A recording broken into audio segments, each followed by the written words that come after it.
Welcome to the Homeschool Together podcast.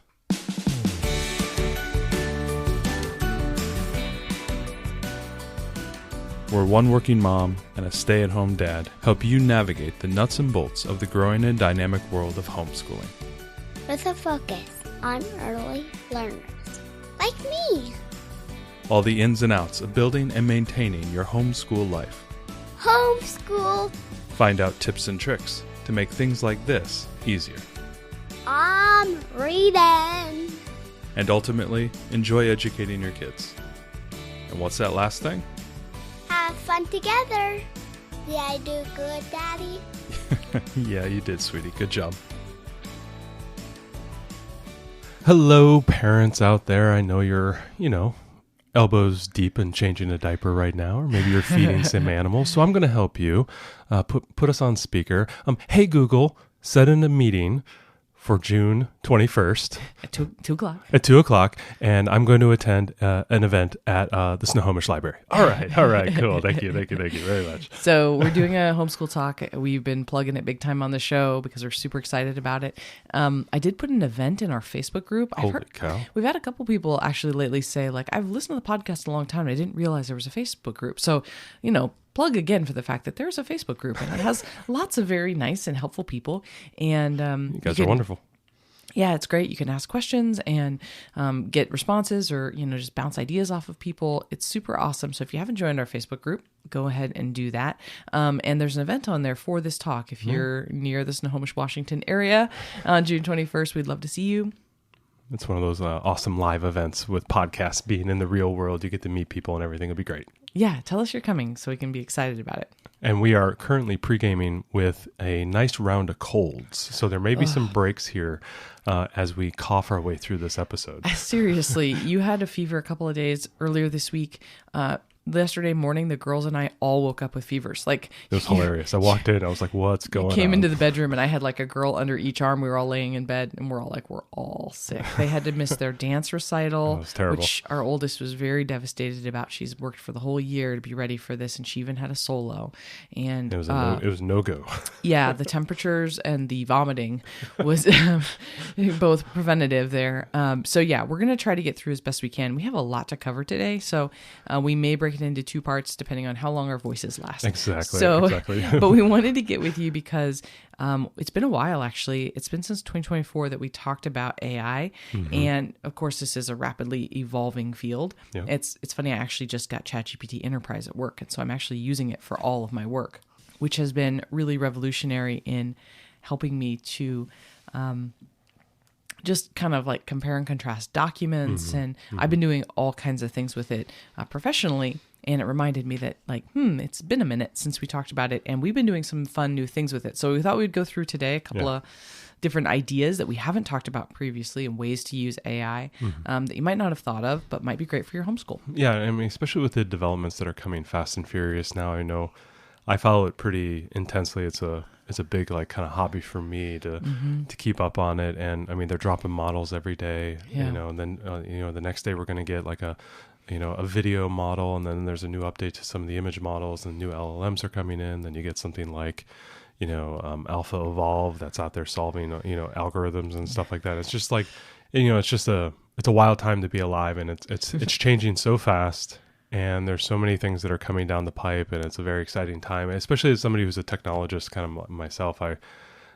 This is kind of the apotheosis of what, all technology has been trying to do, for hundreds of years, which is just apotheosis. You were studying for your test there. I was. That was a big word. That was what do they call that? Like a tier 3 word? That's a tier 3 word. Yes. Yeah. But and a lot of times, I know people talk about AI and they're a little concerned, but I actually see it as one of the most human things that has ever been created, because most technology, if you think about it like a steam engine or, a tool or something like that, it's an extension of you. This is kind of a paradigm shift where it's another you, and so it's you're creating something that's very human, that's going to be able to create and be intelligent, and you'll be able to converse with it like it's another. I feel like it's Skynet, person. man. It could, So it's funny. It could be there. If you're sitting there at the ChatGPT terminal and it starts to ask you where John Connor is, I think we've gone a little far. It's funny you use your big tier 3 words because you use those a lot around the house. And it's just to confuse the children. You confuse me too. And so I think, but that's, I think the very reason why we wanted to have this kind of episode is because AI is changing so fast and we're hearing about it all the time. And you're constantly telling me about these new advancements and stuff. I'll show you a new video, or I'll show you something. Right. But it's so technical. It's so like high that sometimes I have a hard time thinking like, okay, all right, how is this usable for me? I get the, crazy you're telling about how they're training it. The LLM is doing this processing and using many tier 3 words. Right. But I think this is important because these are practical things that we can do today that aren't too complex, and ways we can leverage it for our homeschool. So I think that's what's really cool, rather than it being like this theoretical nebulous thing I don't understand. It feels almost like a computer, you don't have to know how a computer works, like how the transistors work, or what the chips do on the inside of the computer. You have the inputs and outputs. Are there still transistors? Yeah. Yes, that's the fundamental. Yes. I don't know. I felt like, okay. No, but not like the old way. Transistor radio. Yeah. But like on a silicon chip, you could have like billions and billions of transistors. Oh, okay. See, again, you're out teching me. Yeah, but I worked for a semiconductor company, so I do. I hear it. Look, we're not going to talk about prompt engineering. I had a guy at work last week just totally geek out on it. And he had all this prompt engineering, and he was telling the system how to think, and I was like, wow, it's so cool. Yeah, that's just so over my level. So let's talk practical things. Yeah, absolutely. Because we want to think for our children. We're thinking ahead. A radically shifting environment. We want to think about how we can use these tools to help us and how we can use these tools to help our children, and also give our children the opportunity to begin to interface with these tools so that they know how to use them. They know how to, increase their own productivity or accomplish tasks in an authentic way, not in a, hey, write me this paper and then turn it in type of thing. But how do I learn? How do I engage with the tools? And I think the first one right now is something that we've both been experiencing, which is how can we use AI as sort of like a feedback mechanism, like where we are producing something and that we need a second set of eyes on it. Or, we used to have, remember in college, way back, we would have the writing center where we could go in and take our papers, and someone who's in like the English department's getting paid, $7 an hour to sit there. It was a while ago, y'all. It was. And they will read your paper and they'll critique it for you and give you that information back. We would have to like sit in line, and it would take like an hour, and it'd take a long time. But now we have ChatGPT here to help us analyze what we are producing and saying, are we missing something? Can I make this better? And in that means of doing that, we can actually improve ourselves as writers and as thinkers in general. Yeah. So we've been using this for both our masters. And it's been very helpful. Yeah. And so obviously people will say like, oh, you could have ChatGPT just write for you. And you could. You could. And it's pretty obvious when it does it, honestly. And your school and mine both. Because it all has M dashes. Yeah, the long dash. Your school and mine both do an AI scrub, right? I mean, they look for those patterns, right? So it's not, you can't just have it write your paper. But what we've both done is written something and then said, did I meet all the points that the professor wanted? Did I meet the rubric, right? And it doesn't, we're not asking it to rewrite for us. We're just, it will say like, yeah, well, you hit four of 5 points. And that fifth one, you might want to support that a little bit more. It's like, oh, okay, cool. Then I'll go back and I'll add more support. It's not writing for me, right? So it's not cheating in that way. I think it's exactly what you talked about. We had an academic support center where we could go and we could get help, tutoring help with anything. This is exactly the same way.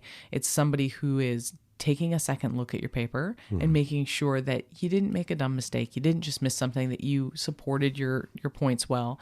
And as parents, like if our kids were going to traditional school, I could see my fifth grader asking me to read over their paper before they submitted it to their teacher and saying, hey, here's what I wrote. And I'm going, ooh, there's probably some spelling errors. I think this last section's a little weak, whatever.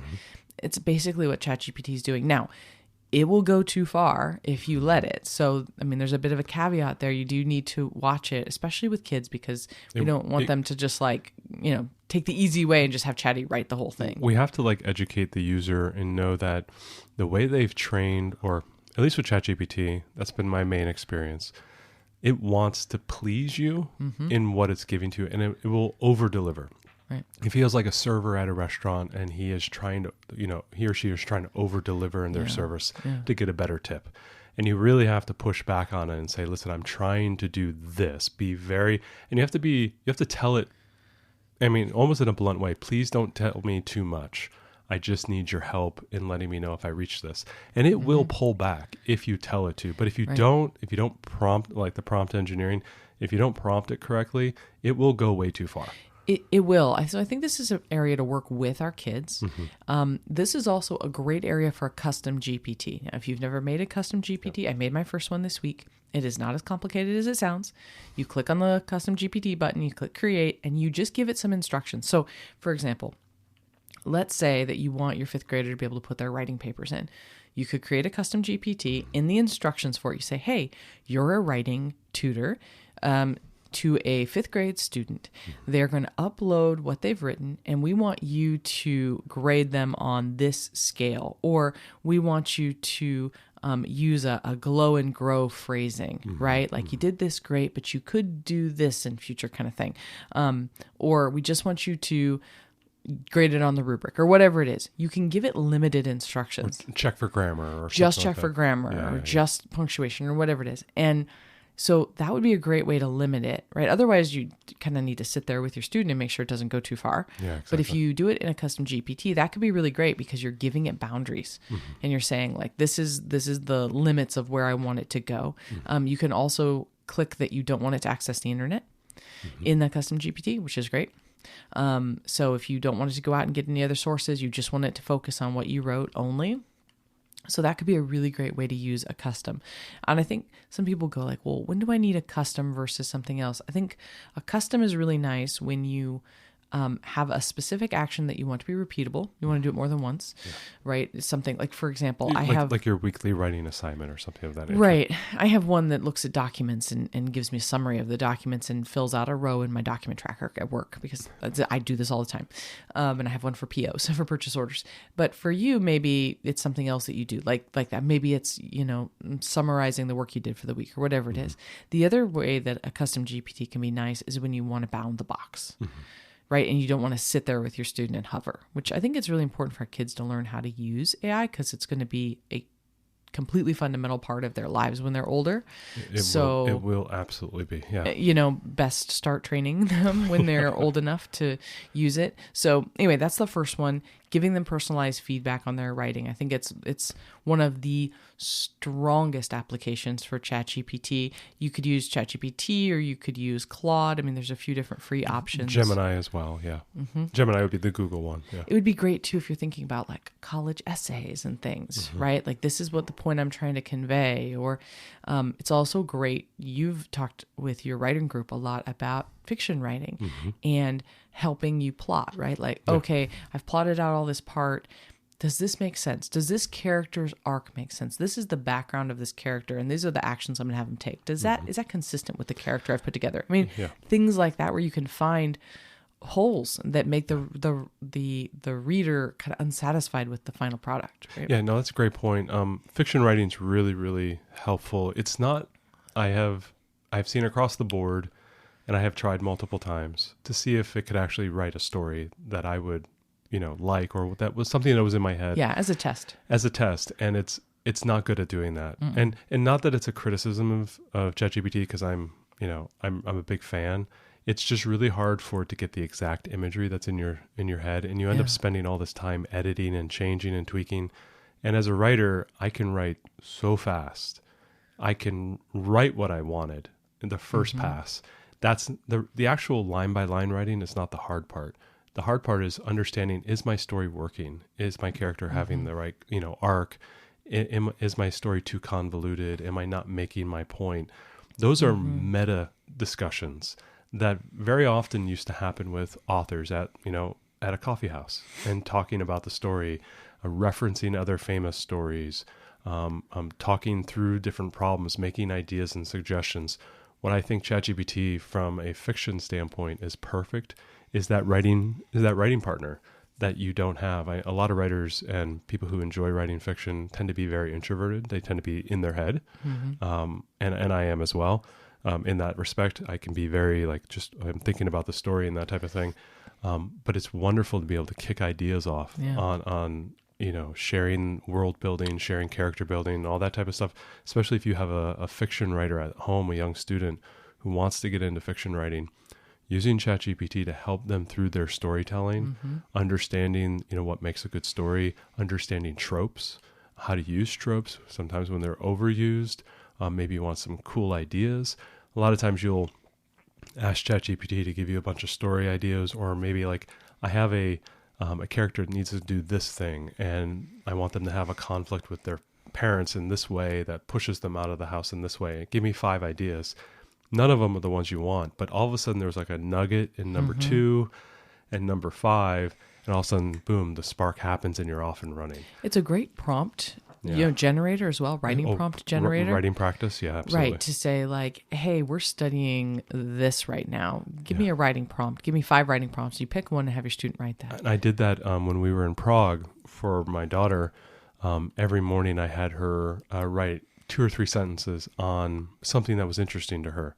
And so I actually gave ChatGPT, I said, okay, she's really interested in these 5 things right now. Babysitter's Club, survival, Prague, something else, right? And they're all not related. And I said, give me some prompts that I can have her write in the morning and everything. And it did. And in the morning I would have it, or I would handwrite it out for her on a piece of paper. She'd read it and then she'd have to write her sentences. And ChatGPT helped me craft those as an educator to help my daughter do her writing experiment. She never knew AI was involved in that. She thought Daddy was the smartest guy alive. and for me as an educator, fake it till you make it. She doesn't need to know that it's AI, ChatGPT Daddy, but it was so helpful to get those prompts in there. Yeah, if you're looking for prompts, any type of writing ideas, it's super powerful, super helpful in that respect. Well, and I think too, you're talking about writing, just want to get back real quick to what you said about it confirming your character motivations and stuff. A lot of the stuff that it can do for you is the work that an editor would do for a professional author. Absolutely. But you are not a professional published author. You would like to be someday. And so for all of those of us who don't have a professional editor working for us, and until we get there, that is a great thing. Even if you got a high school student who would love to publish, using ChatGPT like an editor who will, look for grammar and spelling and rough transitions and other things, motivations that aren't working and stuff. Maybe that's what can springboard you into, being able to get a publishing deal. It's not like any professional author just writes their book and then they turn it in and that's what gets printed. It goes through several rounds of editing cycles and rewrites. Yeah, and the most underrated thing ever is, they were an overnight success 10 years in the making. Right. And I can't tell you how many famous authors tell you that the published book that finally got published was book number 8 or 9. Right. The other ones are in the drawers. They never saw the light of day. Yeah. And that whole process of writing and revision and finishing and throwing something away and starting again, that whole process, that 10,000 hours type of thing is the process of learning and learning what stories are and how writing works and what makes a compelling story. Very rarely is the person's first book the hit. Yeah. It's almost never that. And it's almost always like a dozen books in that they started when they were 15, 16, 17. And then all of a sudden at 25, they have this really good book.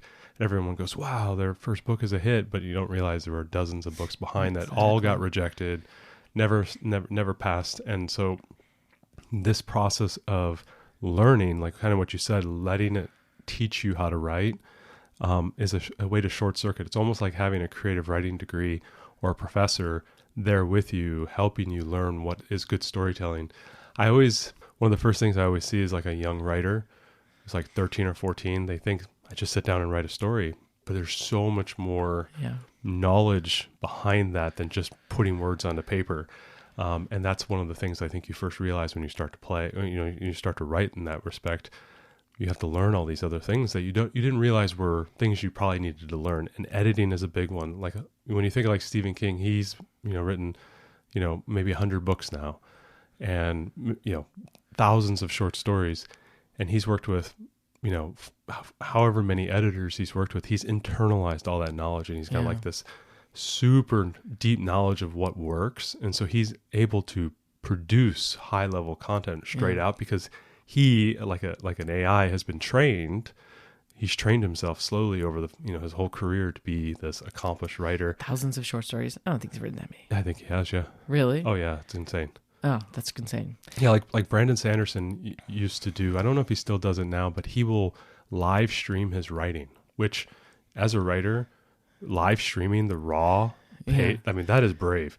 But it comes off and you watch him type, and he's literally typing high quality writing right from his head. So that's just a talent that's been cultivated over such a long period of time. And I think you and I both agree that we're better writers now for having used ChatGPT. Absolutely. So anyway, that's our little writing tirade on that. The writing improvements.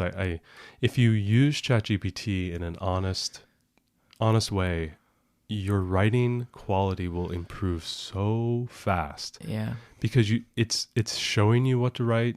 It's helping you understand how to write better. You internalize that. You read better text.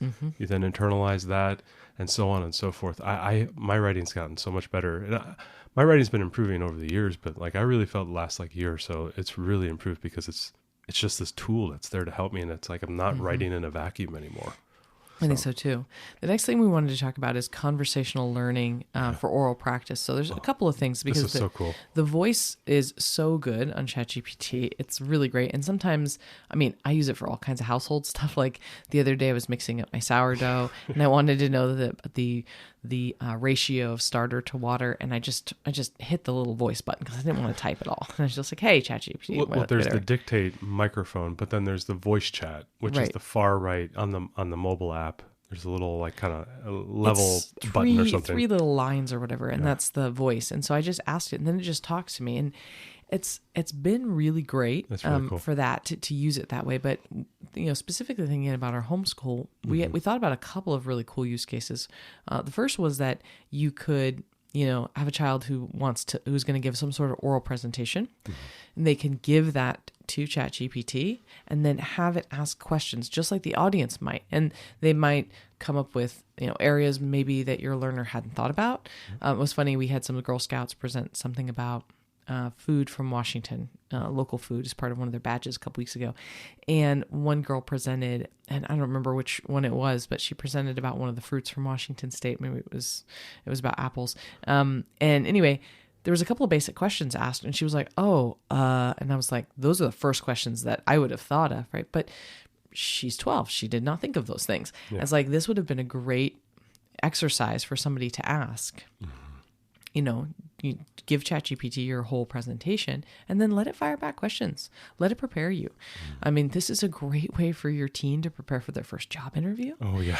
Right? Like, hey, my daughter is going to get a lifeguard job at the YMCA. Can you do a mock interview with her, for example? What a great opportunity to, maybe even put in the whole job rec, upload it into ChatGPT and then have it take you through the interview process, or a college interview that they're going to have to do, or any kind of presentation. So using the oral skills, we also thought about using the oral skills for language practice. So you're learning a language, you can tell ChatGPT, hey, I'm learning Spanish or whatever, and I'm at this level. So there's grading levels of language, and depending on what program you're using, you can kind of tell it where you're at.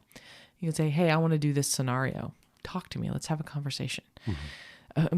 If you, especially, I'm always like, I like the idea of learning a language, but I'm always really hesitant to speak to anybody. And I was trying to work through Spanish, but every time we would go into the Mexican grocery store, you were like, come on, try your Spanish. And I was like, no, too scared, right? I think this would be great practice to be able to just have a conversation, have it help teach you. What an awesome language partner, especially if you're unsure or you don't have any native speakers in your area. Absolutely. Well, one of the things I love is that it helps oral and auditory learners. I have found kind of oddly in the last year or so that I like to walk and talk in pace while I'm like memorizing something or I'm learning something. It's just, I don't like to just sit and stare at paper. I didn't realize this, but this is not a thing I like. And having a ChatGPT be like, okay, we're going to focus on this narrow band of the topic. I want you to quiz me and talk to me about this thing, and we'll talk back and forth, and I'll work through it, and I'll help you, build me mnemonics to help me memorize things, and we'll talk about it and articulate there. And if we have learners in our house, especially our younger ones who like to talk, who like to listen, and that's the best way they learn and get information inside their head, this is a great tool for them to use to do that. And it's something that they can do on their own, begin to have that light conversation there. You can put them in another room with some headphones and they can just be chatting with it. It's unbelievably powerful for learners who have those specific needs. Yeah, I think it's great. I've got a 5-year-old that loves to ask all the questions. All the questions. And I don't know the answer to all of the questions of, the universe and everything. 42. 42. So, I love it. Sometimes I'll say, well, let's ask Chatty, and I'll turn it on and I'll ask it, and then she'll just carry on the conversation because she has other questions. She always has more questions. She does. And it's cool. I think what's interesting about working with ChatGPT, and I've worked with it for the last couple weeks at work, is it's a very social way to work. Mm-hmm. It's a very social thing. It feels very interactive. It does. And it really holds my attention and my focus. And I think it can do that for our kids as well. If I think something like this is great. You're learning a history topic maybe. And so you ask ChatGPT, hey, tell me all about these people in history. And then your kid can ask questions back and forth. Or you can say, we're reading this book right now. Ask my child some comprehension questions on it at this grade level. And it'll do that, right? Rather than me finding comprehension questions or writing down comprehension questions and then giving them myself, I can just ask it. What a great time saver. Absolutely. So another idea here, we'll talk about number 3 here, is kind of the AI tutors for student project and, kind of project management. You have this idea here that, okay, you have a child who's been given a task or a project. Learning how to see something that's more than just a single problem, something that may have multiple steps, is a very difficult skill for, even us adults to kind of imagine oh, we got this big project. How do we do this? How do I piece this together? How do we break it into parts? How do I figure out what supplies I need, when I'm going to work on it, what I'm going to do? So if you've got some sort of a year-long project.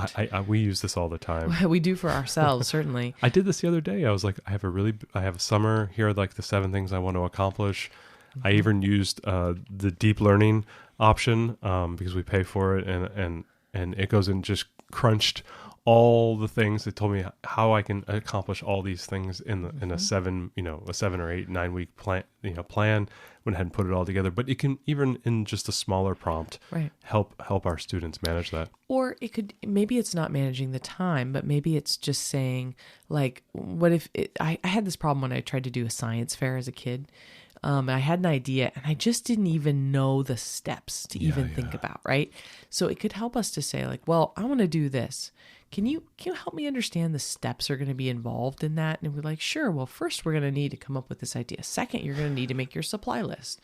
Third, we're going to need to go shopping for those supplies. Yeah. Fourth, you need to do a design of what you want to do, or whatever. It can help. It's not intuitive. Just understand it. Yeah, there's something about. I noticed this when I was doing some of my student teaching stuff.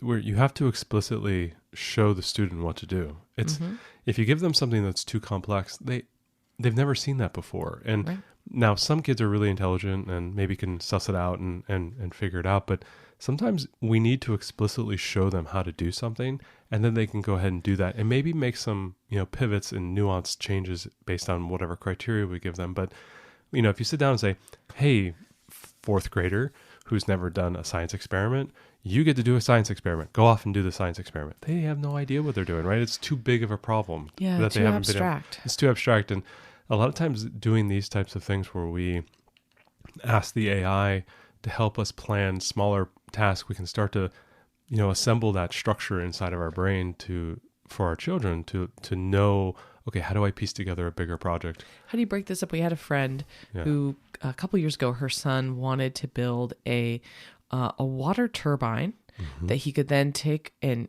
generate electricity from and go down into his room to charge his cell phone. Yeah. This was his whole idea because it was right where the downspout was. And he was like, okay, I want to do this.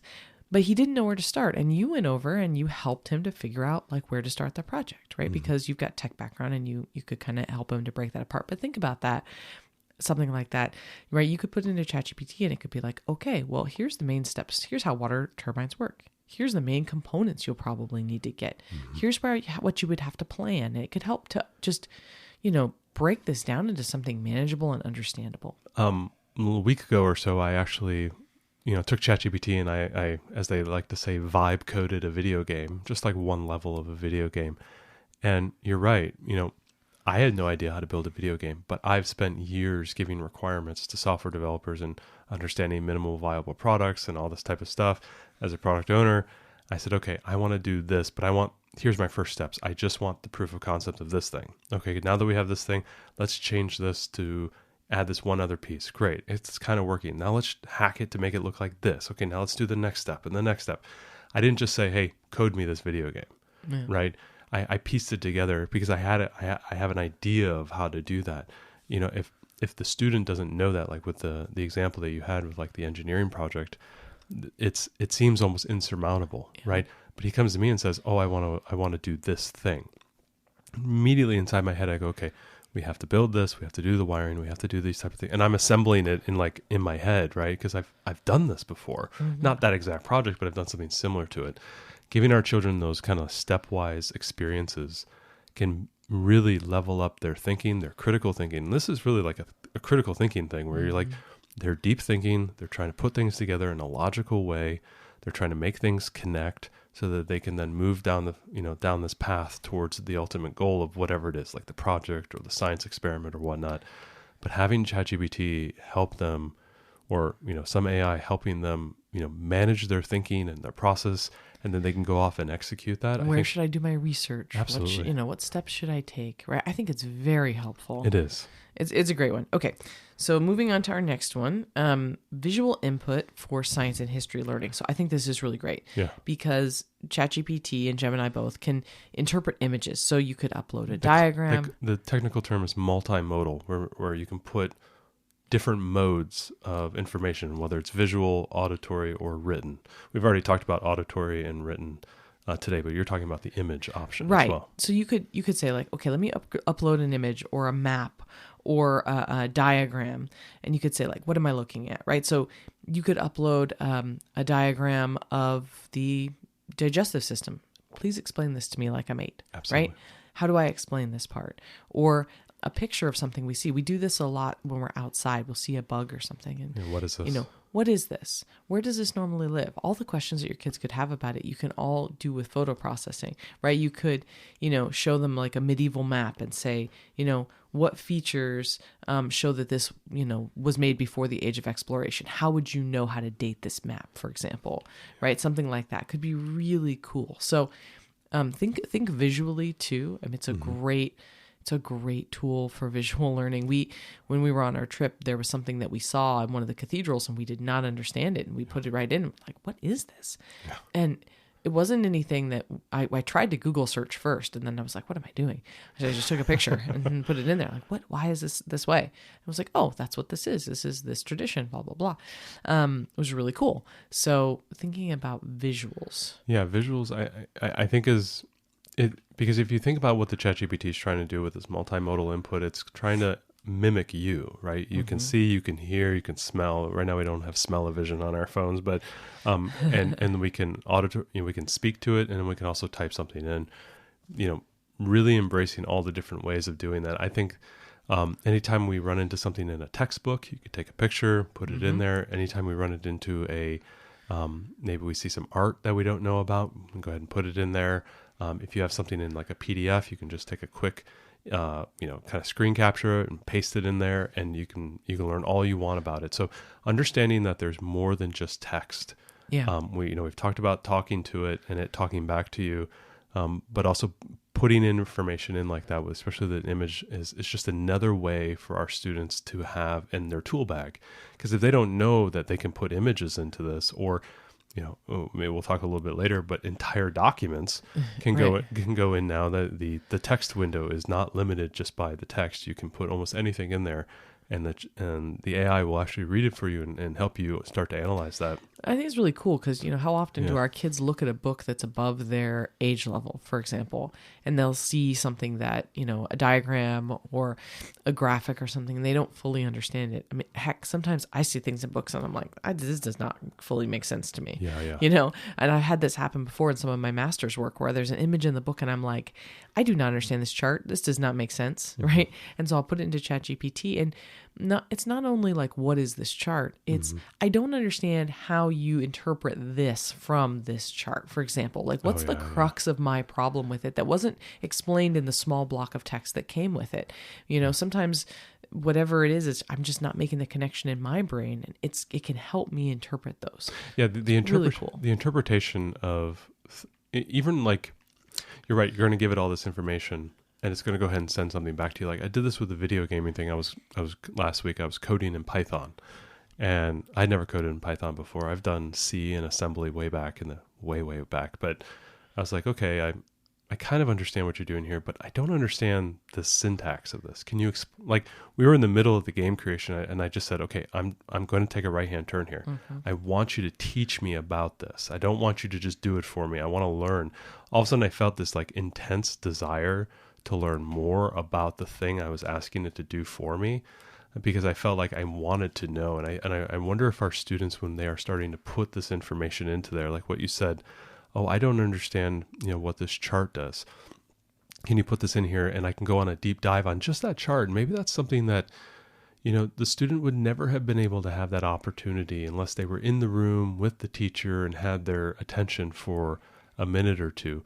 But now our students can sit here and say, I'm reading something in a textbook and I really don't understand what this is talking about. And maybe mom or dad doesn't have the knowledge to help here. We can use ChatGPT to help us, answer that curiosity. And I think a lot of times, at least from my standpoint, when I'm using AI, it enhances my curiosity. Like I want to ask more questions and I want to learn more, because as I like suss something out, I have this revelation. Oh, I understand how this works. But okay, great. Now I have that information. How does it apply here? And okay, great. And you just like, you're going down these rabbit holes of learning, and like what you said a little bit earlier, where it seems very social. Like it feels like it grabs your attention, right? Because in that moment, there is literally no limit to the question you can ask it about almost any subjects. And so you can really just follow down and get all the information you want to satisfy your curiosity. And then you can go ahead and move on. And that's what happened to me last week when I was like doing the game coding. All of a sudden I was like, okay, I think I understand about classes and these things. And all right, I think I understand how this works, and the indentations, and okay, I understand why this all works now. Okay, now let's continue back on. And, like always, ChatGPT is trying to be nice to you and try to please you. He goes, man, you're doing so great. And I told it like I was a stay-at-home dad. He goes, you're a coding stay-at-home dad. Awesome, dude. I'm like, yeah, man, this is awesome. It's like your biggest cheerleader. But the rabbit holes that can come from this, that just, you can answer any question. And I love this idea that, anything visually that our students see, ChatGPT can answer it for them. I wanted to talk about one other one too before we break. I think we're going to have to do this in two parts. I think our voices are starting to come. Our voices are back on. I wanted to talk a little bit about goal setting. Oh, man. I was using ChatGPT the other day to help me with some exercise goals, but I was really thinking about this for our students, especially our, maybe middle grade, high school students, that they want to do something like, have you been finding you're doing this more? I've been finding the same thing where I'm asking it to help me be more efficient, or how do I get, almost like a life coach. It's ChatGPT life coach. Yes, okay, I have done this. I have done this several times. Okay, we're doing it at 10. Right. Yes, okay. I've done this several times where I asked it how I could be more efficient, and it helped me analyze every part of my day and what were opportunities, what things brought me joy, what things were stressful. It gave me ideas, but beyond that mom part of it, which was awesome, y'all. But right, what if our kids have a goal, right? We have a kid who wants to get into the Naval Academy. What do I have to do? Yeah. How would I reach that goal? Here's where I'm at. We have a kid who wants to make the high school track team. What steps do I need to take? Training regimen. What's my regimen? I want to sew a dress for the summer fair for our local fair. It's currently June. What do I need to do to have that done? Right. Whatever that might be. Right. Yeah. Whatever your goal is, and give that to ChatGPT or Gemini or whatever your AI of choice is. But helping our kids to get this tool to set their own goals and understand the pieces that they need to put together, I think is so powerful, because it can really break it down for them and say, oh, if that's your goal, how do I prepare for a career in medicine? What things should I do? I'm not sure if I might want to be an accountant. What things could I do to see if being an accountant might be a good job for me? Wow. Whatever it is. That's a great question. Yeah. I mean, let's talk big. Let's talk life goals, right? So I wanted to talk about that. And then one more came to my mind. I just wanted to put in before we left. I love it as a mom backup. Okay. Is an impartial backup. So our daughter is playing the violin, and she's a new violin teacher, and he's insisting, and rightly so, that she practice 5 days a week for violin. My heart beats still. You have to practice? It's not a lot of time. And she's like, why do I need to practice? No. We should tell the story. She rarely practices. Yeah, she rarely practices. And all of a sudden, the last week, we got her to practice every day because we used the guilt of her teacher, everything. And then she goes in and performs at class at school, and then also at the lesson. And he was like, wow, you really improved. And everyone was talking about she was improving. You sound wonderful. It was great. She goes, Mom, the practicing actually worked. Right, because she's been in this class for like 2 years and barely practiced. But now she gets some private lessons, and he's like, you should practice more.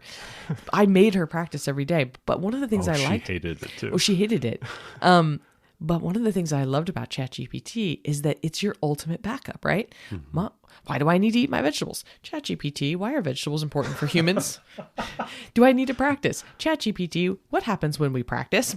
Because I feel sometimes it's like the life schwazi. Yeah, well, I just feel like they don't believe me, right? This is some basic stuff that I'm like, why do I need to wash behind my ears? ChatGPT, what happens if we don't wash behind our ears? And can you give me a picture, right? Give me a picture. Right? Like, I love it for the backup, because it's sometimes, I don't know why, it's like hearing it from someone that's not us. Soon they'll distrust the AI and think it'll come that full we're circle. okay. Well, right now they still trust it, and I think it's funny because we could say something till we're blue in the face, and they'll be like, Psh, whatever. But if we say, okay, well, let's ask ChatGPT what it thinks, and it will say the exact same thing that I just said, and they'll be like, oh, okay, well, they have no defense. So if you haven't used it as a mom or dad backup yet, then go for that. I just wanted to add those couple of small notes because those are a couple of ways that I have been using ChatGPT in my home. Well, all right. So we'll pick up here and maybe we'll rest our voices another day and see if we can come back tomorrow and record another one and finish up this episode. Hopefully this has been helpful for you. AI is going to become such a huge thing. I think about it, and I'm not lying. I told my friend the other day, I think about it every day. Me too. I think about it every day from the standpoint of how I can use it to become more efficient and more productive, but also what do I need to do to help my children be successful? Our oldest isn't going to be quote unquote, hitting the workforce for another 10 years. What is the world going to be like then? Is it going to be Star Wars? Are we all going to have Millennium Falcons flying around? What is life going to look like in 10 years with the changes that we've seen in the last 2 years, where it's really started to catch on? What is that going to look like 4 times longer? Are we on an asymptotic, breakaway moment? We don't know. We'll know in 10 years.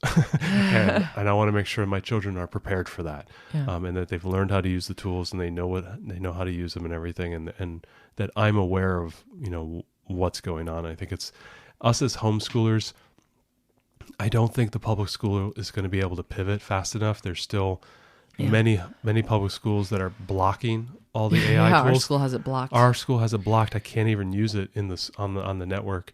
And to think about that they're blocking even the access to the tool, let alone teaching these children how to use it and incorporate it in their daily lives and be more productive and to use it as just another tool.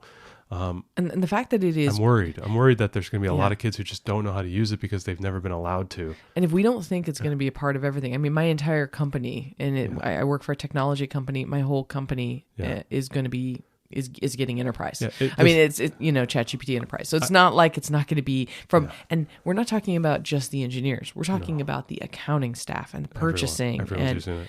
tech comm, everyone is using this. Human resources is using it. Everyone is using it for a variety of things. So I think it's a chance. Doesn't matter what your job's going to be. It's a great chance for the homeschool community to embrace what is obviously going to be the wave of the future. Yeah. While the public schools and maybe even private schools as well are resistant to let it into the classroom for obvious fear reasons. I mean, yeah, because they can't monitor every kid. They can't monitor, but right? we can, and I think we need to be aware of that and begin to push forward to that. That's me kind of stumping for it, but it is the last technological train leaving the station. I've heard that analogy. I think it was in the Harari book that I read this summer, this winter.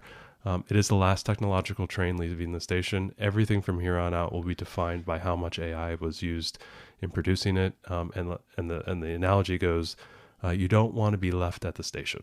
And I don't want my children left at the station. I want them to catch that train. And I think it's the most important thing going forward, technological wise, for our children to be involved in, aware of, and how to use it. I think that's the big thing. So hopefully next week we can wrap up.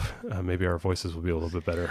Yeah. I just feel like my octave just keeps getting lower and lower. Yeah, I agree. Thanks so much for joining us today and making us a part of your homeschool journey.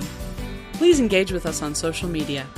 Join our Homeschool Together podcast group on Facebook and find us at Homeschool Together Podcast on Instagram. We'd love to hear your feedback, questions, and recommendations.